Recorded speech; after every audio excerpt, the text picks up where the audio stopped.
Una mattina sono alzato, bella ciao, bella ciao, bella ciao, ciao, ciao. Una mattina mi sono alzato, ho trovato l'invaso. Partigiano, partigiano, dammi via, bella ciao, bella ciao, bella ciao, ciao, ciao. Partigiano, portami via, che mi sento di morire. E se muoio, partigiano, partigiano, bella ciao, bella ciao, bella ciao, ciao, ciao. E se muoio da partigiano, tu mi devi seppellire.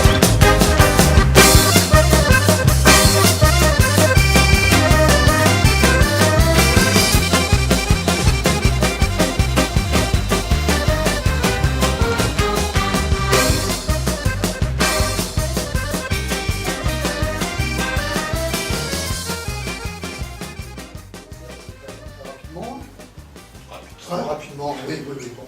Donc, je vais aller vite.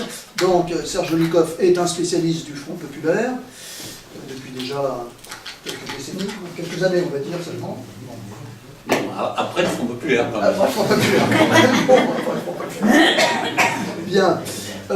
Il est professeur émérite d'histoire contemporaine à l'Université de Bourgogne, Dijon. Et, écoutez, il n'est pas que ça. Donc il n'est pas que ça, il travaille au Réseau national des maisons des sciences de l'homme, il est chargé de mission de fonds technologiques. Il est aussi administrateur, président du conseil scientifique de la Fondation pour la mémoire de la déportation. Et j'ai appris, ça c'est l'avantage du petit repas qui précède, j'ai appris aussi qu'il était devenu un spécialiste, dans un premier temps, des luttes viticoles, et dans un second temps, des appellations contrôlées. Ça va comme présentation? Ça va, ça va.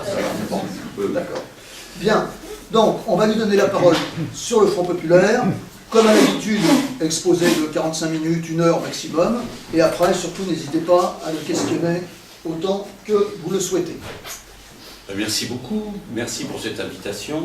Et puis je suis tout à fait impressionné par l'organisation méthodique de vos journées. Tu m'as raconté comment je suis un des mardis de vos soirées, là, donc vraiment merci de m'inviter. Sur le sujet du Front populaire, vous voyez, 1 heure, c'est beaucoup, c'est pas, ou c'est trop peu, hein, l'événement est considérable. À distance, on regarde toujours le passé avec les lunettes du présent. C'est évident que quand aujourd'hui, en 2018, on s'intéresse au Front populaire et qu'on commence à regarder ce dont il s'agit, on se dit tiens, c'est incroyable, ces grèves, ces mobilisations, cette capacité à l'époque dans la société française de ce que d'aucuns appellent la convergence de mouvements sociaux ou de lutte. On ne parlait pas comme ça à l'époque, mais il s'est produit dans cette époque un événement en France qui semble tout à fait à la fois extraordinaire et à distance. Certains se disent « Oh, est-ce que ça pourrait se produire à d'autres époques ?» J'ai connu dans ma jeunesse un moment qui était celui de 68, dont on va reparler ces jours-ci, dont on reparle, et qui était vraiment hanté, marqué par la référence à 1936. Les grèves de 68, il y avait même des ouvriers qui occupaient les usines en 68 qui refaisaient en quelque sorte les gestes de 1936. Il y avait en quelque sorte une proximité encore très forte d'un événement à l'autre. Aujourd'hui, le Front populaire reste pour beaucoup quelque chose qui est un peu vague parce qu'on ne peut pas dire qu'il occupe la centralité des cours dans l'enseignement secondaire en première, par exemple. C'est la place du mouvement ouvrier, des mouvements populaires et même de l'histoire sociale de la France est relativement faible dans les programmes, que ce soit du brevet des collèges ou de première ou de terminale. Pourquoi? Parce que, d'une certaine façon, ce que j'appellerais l'histoire populaire est relativement absente de ce que l'on peut appeler le récit national en France. Et même quand on parle de la résistance, on parle de tel ou tel épisode, on oublie souvent les milieux populaires qui ont été les acteurs majeurs de cette résistance. Je vous renvoie à la panthéonisation qui a eu lieu il y a 2 ans. Donc, c'est à la fois un peu loin, mais ce n'est pas un objet froid, si j'ose dire, l'histoire du Front populaire. Il se joue des choses importantes autour de cette mémoire. Et puis, il y a une deuxième raison où ça peut être intéressant, c'est le rôle que le Parti communiste y a pris dans cette histoire et des différentes composantes de la gauche. Souvent, quand on évoque le Front populaire, on évoque un personnage tout à fait important. Quand on fait une enquête rapide, et il y a peu de personnes qui sont connues ou qui sont en quelque sorte associées au Front populaire dans la mémoire française. Et souvent, c'est la figure de Léon Blum qui, spontanément, ou pas d'ailleurs, pas si spontané que ça en fait, mais ressort. Parce que c'est la seule figure qui était souvent évoquée, parce qu'il a été président du Conseil, c'est-à-dire chef du gouvernement, après la victoire du Front populaire aux élections de 1936. En réalité, derrière cette figure, qui est tout à fait importante et qui mérite d'être connue et dont l'action mérite d'être analysée, il y a un mouvement social où, de façon souvent inattendue à l'époque et aujourd'hui très méconnue, le Parti communiste a pris un rôle tout à fait important. De même que le mouvement syndical. Et le mouvement syndical a été un des grands artisans du Front populaire. Voilà. Donc, évidemment, dans un jour qui est celui de l'émergence de luttes importantes en France, on peut dire que les organisateurs, en l'occurrence, tu as très bien trouvé la synergie entre l'histoire, le passé et le présent. J'essaie de, vous voyez, je pense que vous n'avez pas besoin de ça pour vous intéresser au sujet, mais pour en surligner, comme on dit, surligner sur l'événement. Alors venons-en un petit peu à... Parce que j'ai pas beaucoup de temps, tu me l'as rappelé. Je commence à penser à la fin de mon topo. Venons-en un peu à l'événement lui-même. Qu'est-ce qu'on appelle le Front populaire? C'est un vrai problème. Au moins on désigne quelque chose, le Front populaire. Mais qu'est-ce qu'on désigne par Front populaire? Pour 68, on ne sait pas quoi désigner, on désigne les événements. 68. Hein, c'est encore un problème, c'est pas innocent cette affaire du point de vue de la réflexion. Mais le Front populaire, le terme Front populaire, c'est pas du tout un terme qui est tombé comme ça, qui existait. C'est un terme qui est créé à l'époque pour désigner ce qui se passe. Mais avant même de désigner ce qui se passe, pour désigner un projet politique et social. Et ensuite, c'est un mot d'ordre qui va devenir un mouvement et qui va devenir un gouvernement. Vous voyez ? C'est plusieurs choses, le terme Front populaire. C'est pour ça que quand on parle de Front populaire, c'est pas mal de savoir de quoi on parle, et en fait, on parle de plusieurs couches d'événements. C'est ce que je vais reprendre maintenant. Et la période, alors on dit, ah bah c'est simple, le Front populaire c'est 36. 36, pourquoi? Parce qu'il y a la victoire électorale, mais aussi parce qu'il y a les grèves. Mais le Front populaire c'est un court moment, mais c'est pas un an. C'est, on va dire, à peu près 4 années. 1934 à 1936. C'est très bref à l'échelle historique, et pourtant ça marque durablement la société, la mémoire. La SNCF, elle est née quand? En 37. Non, elle était 37. En ce qui concerne ces événements, ils se construisent de la manière suivante. La France et le monde de l'époque. Tout de suite, je vous le dis parce que vous ne ferez pas de moi un nationaliste étroit à propos du Front populaire. Le Front populaire, il est ancré dans l'histoire française, mais il participe d'une situation internationale. Hein, si on n'a pas compris la dimension internationale du Front populaire, on ne comprend rien au Front populaire.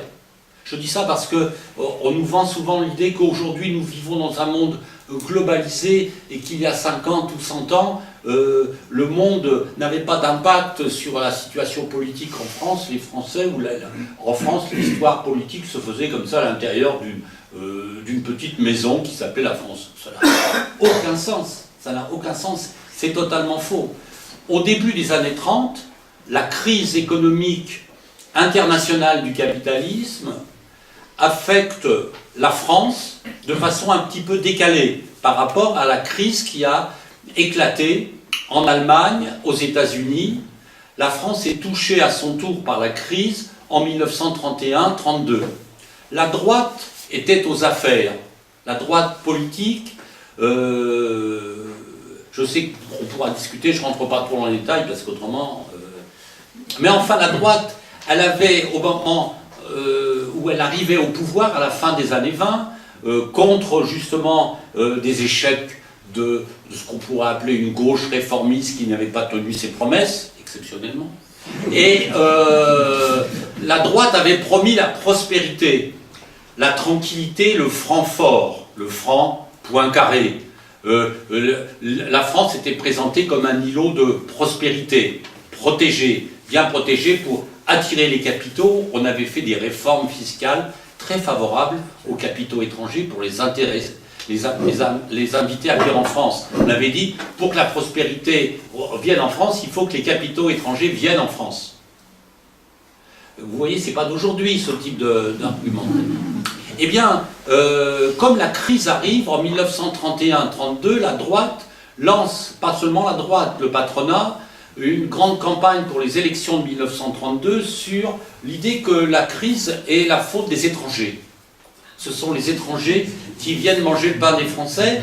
Grande campagne xénophobe, mais pas qu'une campagne en parole, reconduite de plusieurs centaines de milliers d'ouvriers étrangers qui sont expulsés. La France avait importé des masses considérables d'ouvriers polonais, d'ouvriers espagnols, mais aussi des populations de l'Empire français, notamment de l'Afrique du Nord, et notamment de l'Algérie, et notamment de la Kabylie, qui étaient très nombreux en France. Et on va les présenter comme les responsables de la crise. Cette ambiance-là, avec une tentative aussi de réformer la loi électorale, ne suffit pas. Celui qui mène la danse, Tardieu, Laval, perd les élections, et c'est la gauche qui arrive, une certaine gauche, c'est-à-dire le parti radical, centre-gauche, on va dire, et les socialistes qui arrivent, qui gagnent la majorité. Et cette majorité électorale, elle est comment dire, elle a été obtenue sur la base de promesses électorales. On fera des grands travaux, on va protéger les Français de la crise, on va faire payer ceux qui spéculent, et celui qui est le chef de cette coalition, qui devient le président du Conseil, c'est le maire de Lyon, qui s'appelait Édouard Herriot. Et les 2 années qui se passent, ensuite, 1932-34, la droite a été vaincue au niveau électoral, mais elle n'est pas du tout résignée. Et on voit se développer l'extrême droite, des courants d'extrême droite qui reprennent les mots d'ordre de la droite, mais en les poussant beaucoup plus loin, en disant c'est la démocratie parlementaire qui est responsable, les étrangers, il faut un pouvoir fort, et on exalte la guerre, le sacrifice des anciens combattants. À cette époque, il y a des millions d'anciens combattants en France. Donc il faut bien se souvenir de ça, et des gens qui avaient 20 ans en 1920 et qui en ont 35, 40 à ce moment-là. Et donc, dans cette ambiance où la crise économique se poursuit, la gauche radicale et socialiste provoque une déception profonde, et sur la base de cette déception profonde progresse l'extrême droite. Alors quand je dis extrême droite, il faut savoir que cette extrême droite, elle s'appuie aux frontières de la France sur la victoire de Hitler. Hitler arrive au pouvoir au début de l'année 1933, dans le plus grand pays industriel de l'Europe, là où le mouvement ouvrier était le plus puissant, et là où il y avait un parti communiste, un parti socialiste, qui à eux deux faisaient presque la moitié des voix. Or, pourtant, cette gauche allemande, elle a été battue en ordre dispersé. Ça a affecté profondément la gauche française. Donc les premières réactions qu'on appelle les réactions antifascistes commencent dès 1933, des comités, mais qui sont un peu isolés, et les partis de la gauche en France, après avoir tenté de se rapprocher, en fait, se renvoient la balle, et il n'y a aucune unité face à cela. Et le Front populaire ne démarre qu'en 1934. En 1934, le moment qui est un peu l'étincelle qui va déclencher la mobilisation, c'est l'offensive de l'extrême droite. L'extrême droite et la droite tentent, en quelque sorte, un coup de force à Paris, en février 1934. Un coup de force, c'est-à-dire de renverser le gouvernement radical-socialiste. C'était Édouard Daladier, il y avait deux Édouards au Parti radical, Édouard Herriot et Édouard Daladier. L'un se présentait comme le réformiste centriste et l'autre la gauche plus radicale. Tout ça étant dans le très relatif à l'intérieur du Parti radical. Mais c'était un petit peu ce qu'on appelle un jeu de rôle, ça existe encore parfois dans certains partis. Et donc, malgré tout, le 6 février, tout le monde, les anciens combattants, les milices d'extrême droite, en uniforme, défilent sur les Champs-Élysées, arrivent à Paris sur la place de la Concorde, et avec le mot d'ordre, les députés sont des voleurs, les voleurs à la scène vivent un pouvoir fort, et à l'intérieur de la Chambre des députés, il y a un certain nombre de gens qui les attendent pour proclamer une sorte de comité de salut public pour mettre la République en vacances. Et il y a plusieurs morts cette nuit-là dans les émeutes à Paris. Dans les jours qui suivent, le gouvernement de gauche, qui n'était pas minoritaire à l'Assemblée, démissionne et on forme un grand gouvernement d'union nationale allant depuis Herriot jusqu'à un homme qui entre au gouvernement, un maréchal de France qui commence, il n'a pas fini à donner de sa personne, le maréchal Pétain. Et il y a toujours des anciens présidents de la République en réserve en France, et là qui se sacrifient aussi, toujours. Et donc là, ça en est un autre qui était dans l'Aveyron, Gaston Doumergue, qui revient comme président du Conseil. Et qu'est-ce qu'ils mettent à l'ordre du jour?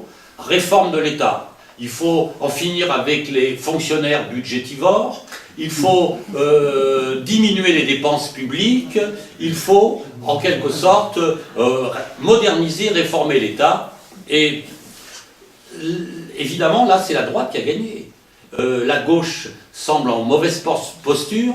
Le 12 février, c'est la riposte. Pour la première fois, une grève générale est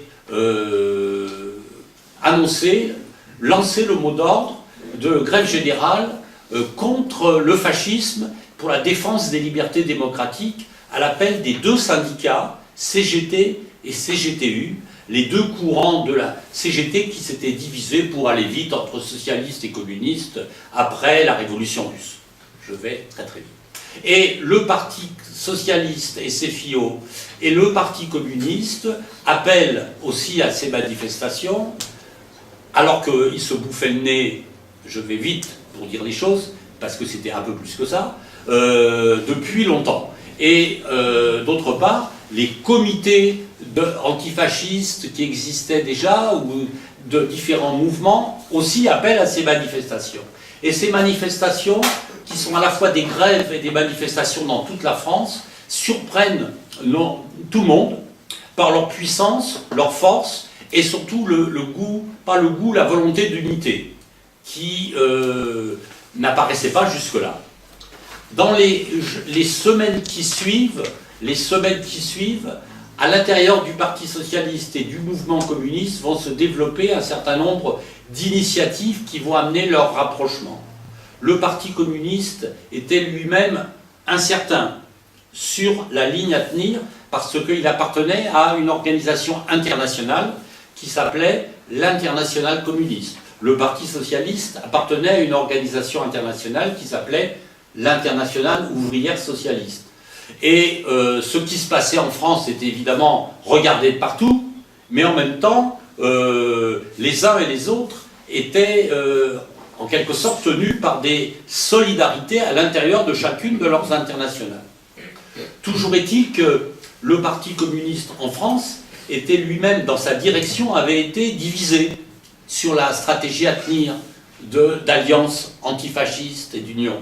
Et notamment André Marty, Maurice Thorez, un autre qui s'appelait Jacques Doriot, maire de Saint-Denis, avaient des tactiques différentes. À l'international communiste, Maurice Thorez avait été critiqué pour avoir pris l'année précédente, quand Hitler était arrivé au pouvoir, des contacts avec les socialistes français et avoir préconisé une alliance internationale antifasciste. Il avait été très fortement critiqué, et comme Maurice Thorez, à l'époque, à juste titre sans doute, pensait qu'il ne pouvait pas avoir raison tout seul contre l'international communiste, il avait mis, en quelque sorte, ses idées un peu en sourdine. Dans le printemps 1934, dans le pays, dans le Parti communiste, dans la CGT, dans la CGT, on assiste à la multiplication d'initiatives, de comités qui se forment, et Maurice Thorez et Doriot sont invités à aller à Moscou pour discuter de la stratégie. Doriot, qui critique l'international communiste, n'y va pas, Maurice Thorez y va, et là on lui explique qu'il faut faire l'unité. Ah ben il dit, merci, merci évidemment. Hein. On lui dit qu'il faut faire l'unité, il revient, et à partir de ce moment-là, on est au mois de juin 1934, il lance le mot d'ordre de soutien aux dirigeants allemands, dirigeants communistes allemands, notamment Theimann, le secrétaire du Parti communiste allemand, qui était en camp de concentration, et la nécessité de s'unir. Et à l'intérieur du Parti socialiste, un courant, la gauche du Parti socialiste, qui a à peu près 40% des voix au dernier congrès du Parti socialiste, va plaider aussi pour le rapprochement. Toujours est-il qu'au mois de juillet 1934, se produit ce qui ne s'était produit nulle part ailleurs en Europe ni dans le monde depuis le lendemain de la Révolution russe, un pacte d'unité d'action entre socialistes et communistes. Ce pacte d'unité d'action, il est fait de, j'allais dire, pas forcément de bon cœur. C'est une opération politique de rapprochement pour les dirigeants socialistes, notamment le secrétaire du Parti socialiste de l'époque, qui s'appelait Paul Faure. Il est extrêmement réticent. Léon Blum, qui est l'homme le plus connu de la SFIO à ce moment-là, il va en disant on ne peut pas faire autrement, nous sommes portés par un mouvement. Mais cette unité d'action est limitée. Cette unité d'action est limitée à la défense antifasciste, qui est quand même quelque chose de très nouveau au niveau du rapprochement. Et alors vous allez me dire, oui, mais ça, c'est quoi ça? C'est pas le Front populaire. Eh bien, si vous me dites ça, vous avez raison. Parce que personne ne parle de Front populaire à ce moment-là. On parle de front unique, ouvrier, de rassemblement des différents courants du mouvement ouvrier. Vu l'urgence, la droite a gagné, elle est au gouvernement, elle prépare des décrets-lois extrêmement violents, diminution des salaires des fonctionnaires, mesures de répression contre les grévistes, donc il faut réagir. Mais front unique.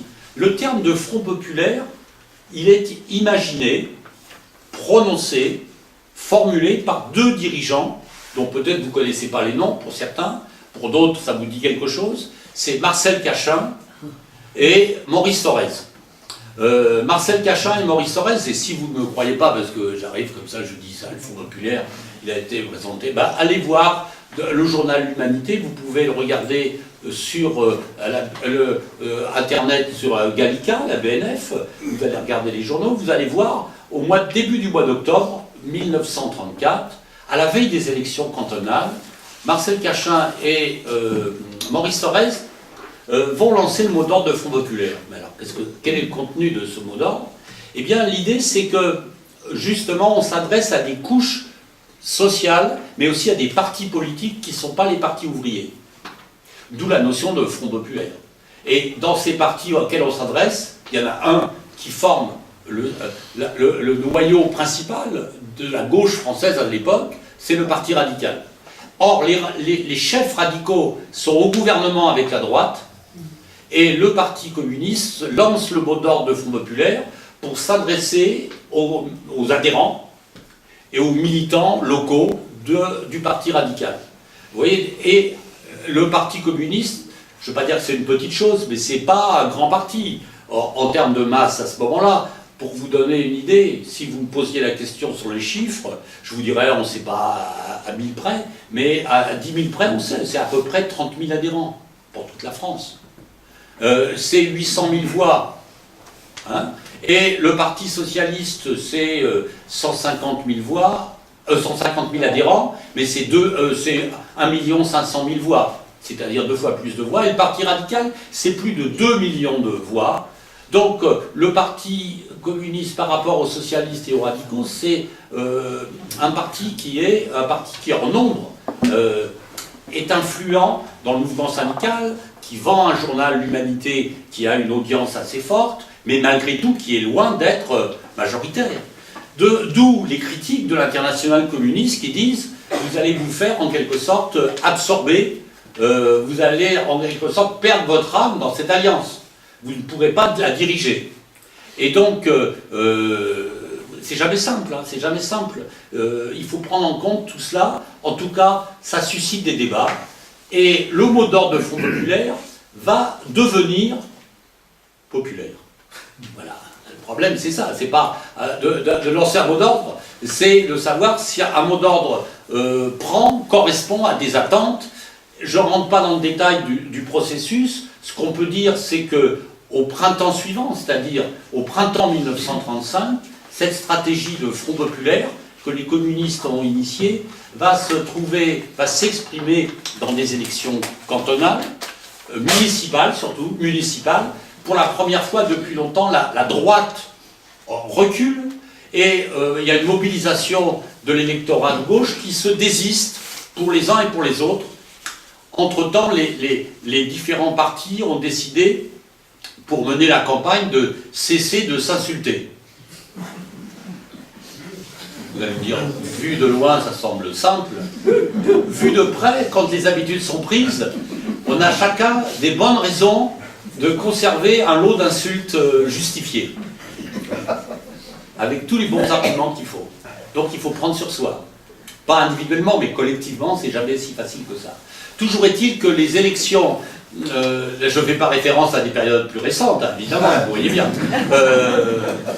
En ce qui concerne le printemps 1935, c'est le moment où le Parti communiste va gagner une grande partie des municipalités de la région parisienne.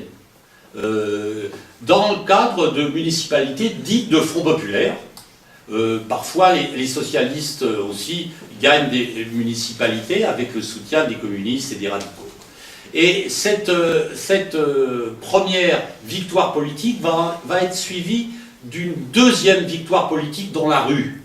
C'est au 14 juillet 1935 la décision de reprendre à la droite et à l'extrême droite le contrôle de la rue.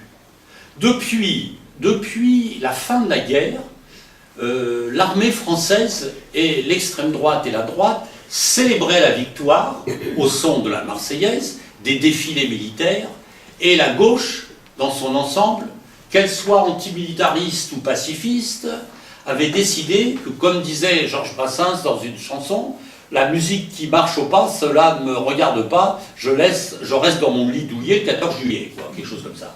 Et là, au contraire, le 14 juillet, toutes les forces du Front populaire se rassemblent et vont manifester le 14 juillet en référence à la Révolution française. Non pas à la prise de la Bastille, mais vous savez que le 14 juillet a été célébré le 14 juillet 1790, c'est le serment, la fête de la Fédération.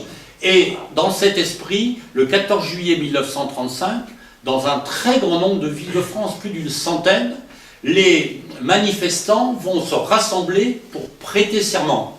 Ils vont prêter serment de défendre non seulement la République, de lutter contre le fascisme, et les mots d'ordre du Front populaire, c'est les mots d'ordre du Front populaire pour le pain, la paix, la liberté. Donc la liberté contre le fascisme, contre la guerre, mais aussi pour les revendications sociales, le pain.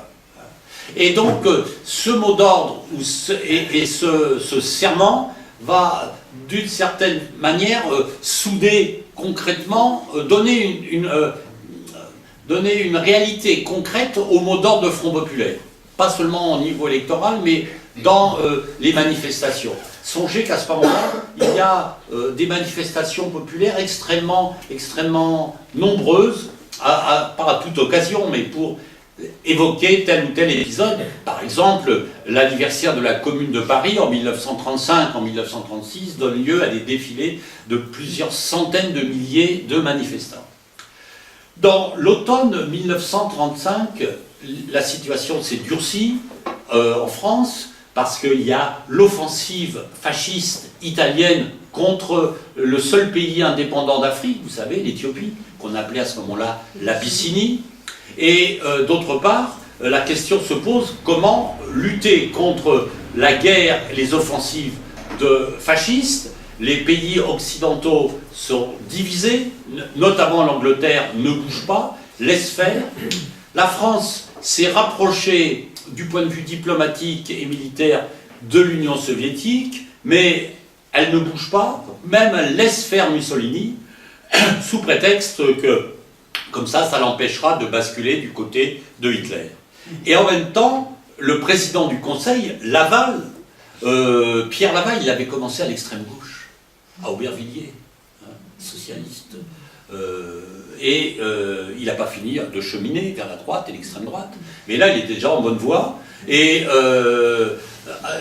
Pierre Laval met en place les décrets-lois qui diminuent le salaire des fonctionnaires, privilégiés, nantis, et qui doivent justement, grâce à leur sacrifice, rétablir les comptes de la nation. Évidemment, c'est totalement faux, mais c'est une manière de donner à la droite et à l'extrême droite une justification à leur combat contre ce qu'on appelait les syndicats, les budgétivores. Les budgétivores, c'était le mot d'ordre. Aujourd'hui, il y a de jeunes vieux qui ont repris le terme de gréviculteurs pour dénoncer les grévistes. Eh bien, on peut leur proposer aussi peut-être de reprendre le terme de budgétivore qu'employait Pierre Laval. Si j'avais à rencontrer un de ces jeunes freluquets, je lui proposerais. En tout cas, c'est dans cette ambiance que les partis du Front populaire vont préparer une plateforme électorale, pour aller vite.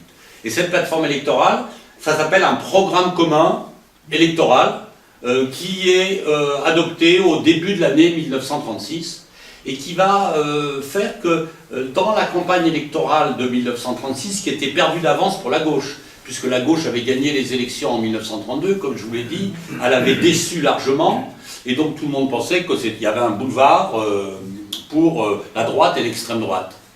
Et là, il va se passer évidemment quelque chose d'inattendu, totalement inattendu, c'est que aux élections de 1936, c'est le Front populaire qui l'emporte sans qu'il y ait un raz-de-marée, mais parce que la discipline des partis, des électeurs surtout, est très forte, et que le système qui avait été mis en place pour justement marginaliser le Parti communiste en 1928, le système majoritaire à 2 tours, va se retourner contre la droite et bénéficier au Parti du Front populaire.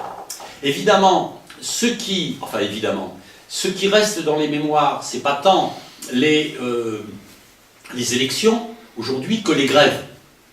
Or, vous savez que les grèves de 1936 ont cette originalité de s'être développées et déclenchées après les élections, et pas avant les élections. Souvent, on considère que les élections, c'est en quelque sorte le résultat, souvent dans une certaine vulgate, je ne sais pas si c'est marxiste ou simpliste, on va dire. C'est pas marxiste, ça fait injure à Marx. Une vulgate simpliste, on dit il y a des luttes sociales, et puis après elles deviennent, les gens prennent conscience politiquement. Voilà.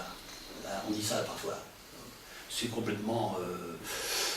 c'est plus compliqué que ça. En France, depuis la crise économique qui s'était développée, les luttes sociales étaient extrêmement difficiles. Ceux qui manifestaient, c'est ceux qui avaient perdu leur emploi ou qui étaient en train de le perdre. Ça vous rappelle quelque chose?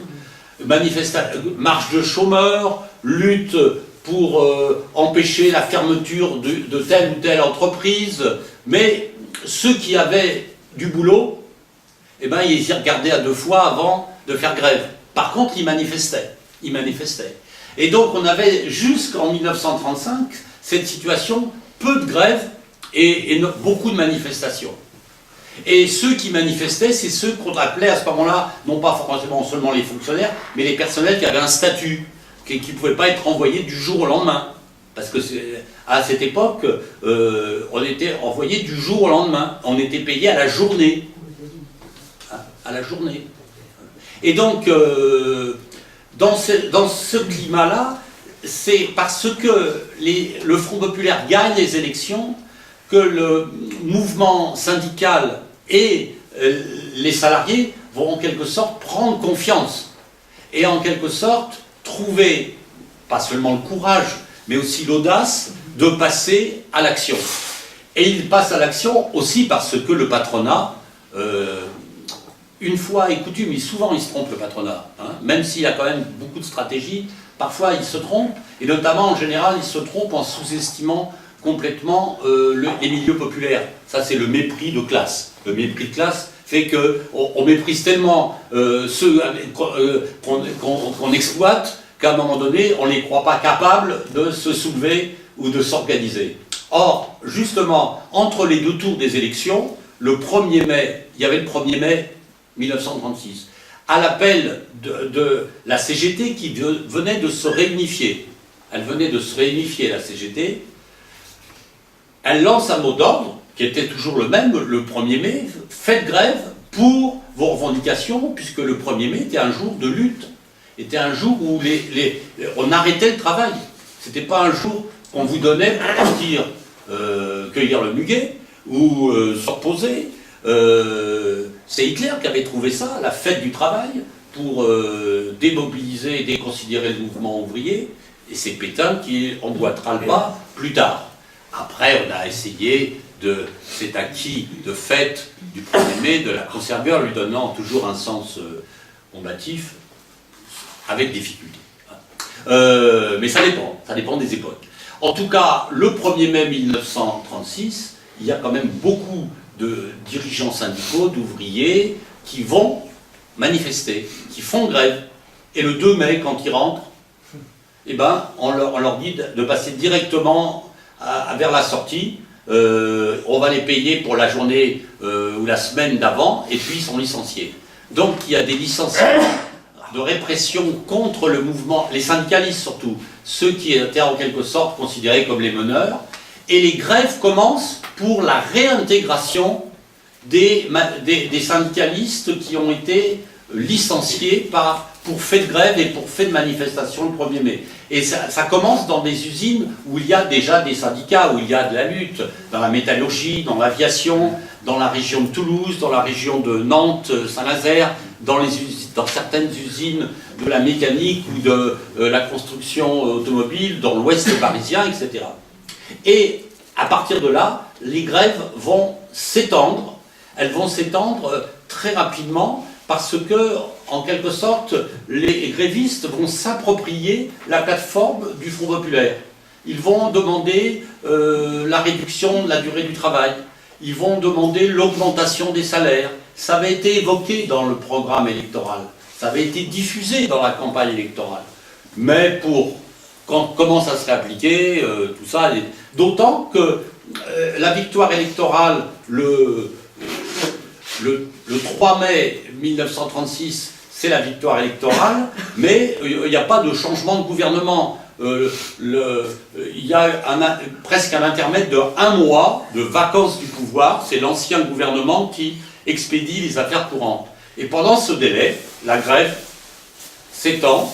Elle va toucher plusieurs millions de salariés dans une France, à peu près 2 millions à 3 millions et demi de salariés, dans une France qui compte à ce moment-là plus de la moitié encore de la population qui habite des petites villes de moins de 2000 habitants.